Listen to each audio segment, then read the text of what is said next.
Hello, everybody, and welcome to the Cozy Corner with Miss Stumbo. Today, we are going to be reading The Three Little Pigs. So if you have a copy of this book, go grab it and read along.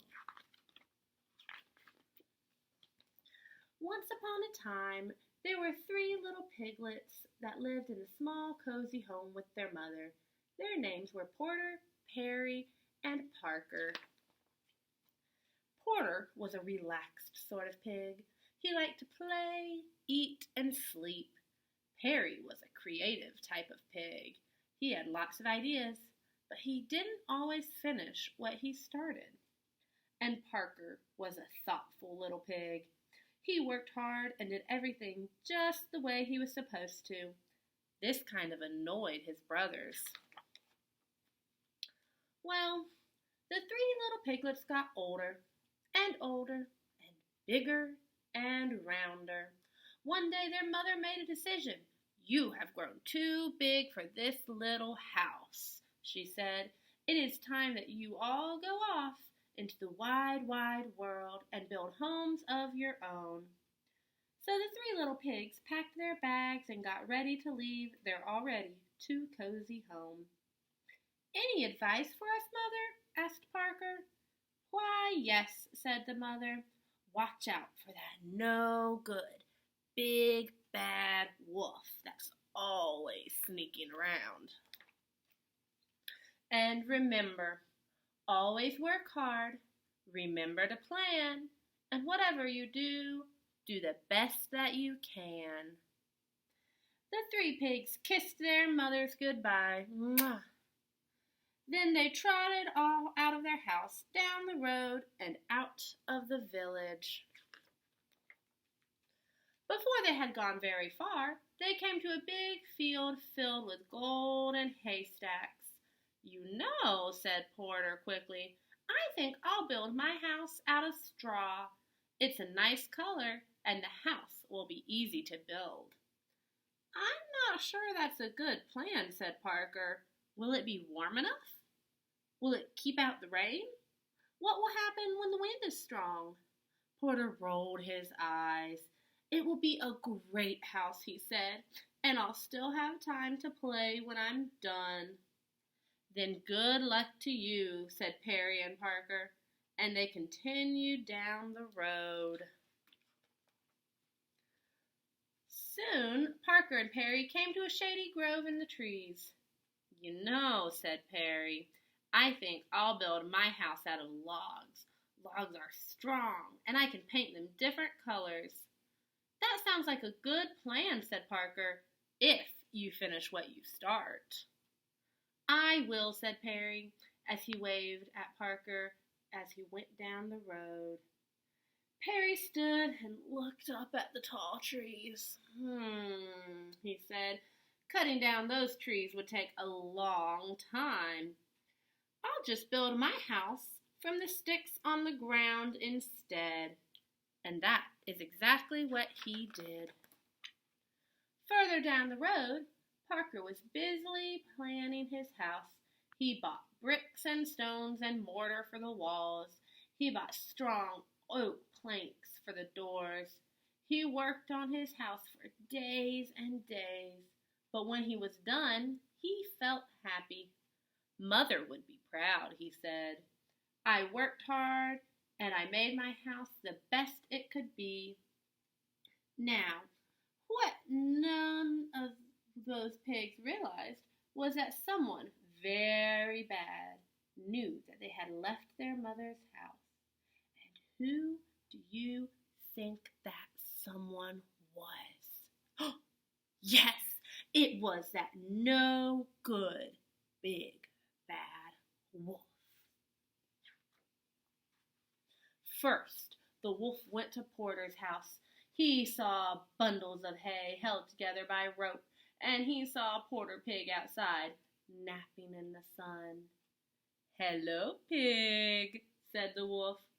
Porter opened his eyes and squealed and jumped to his feet.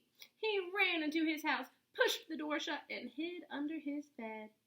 Now," said the wolf, "I only want to have a chat." "Ha!" said Porter. I know a hungry wolf when I see one.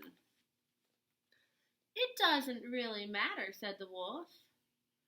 Little pig, let me come in.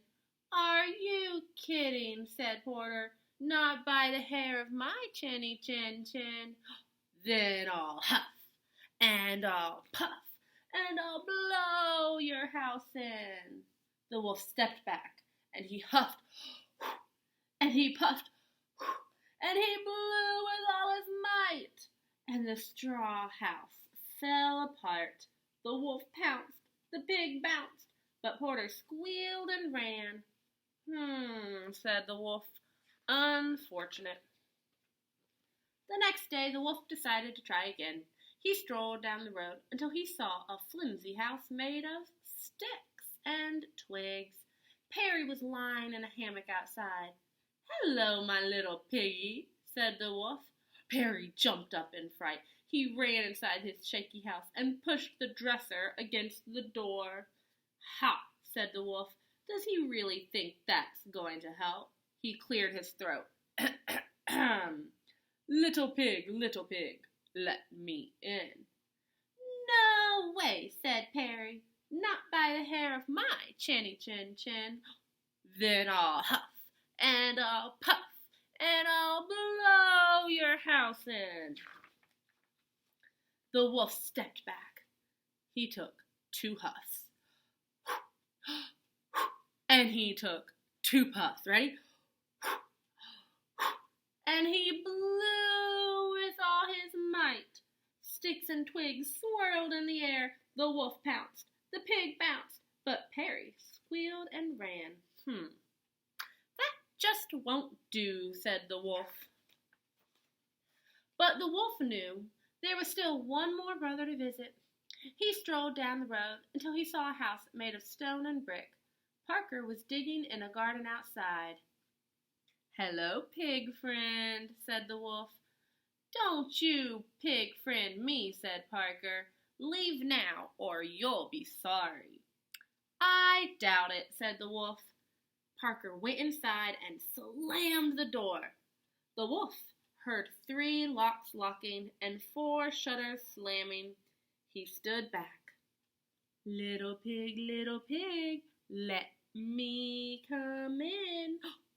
Not by the hair of my chinny chin chin. Then I'll huff, and I'll puff, and I'll blow your house in. Go ahead and try, said Parker. The wolf huffed 3 times. Here we go. And he puffed 3 times. And he blew with all his might. But nothing happened. That's a surprise, said the wolf. Then he puffed 4 times.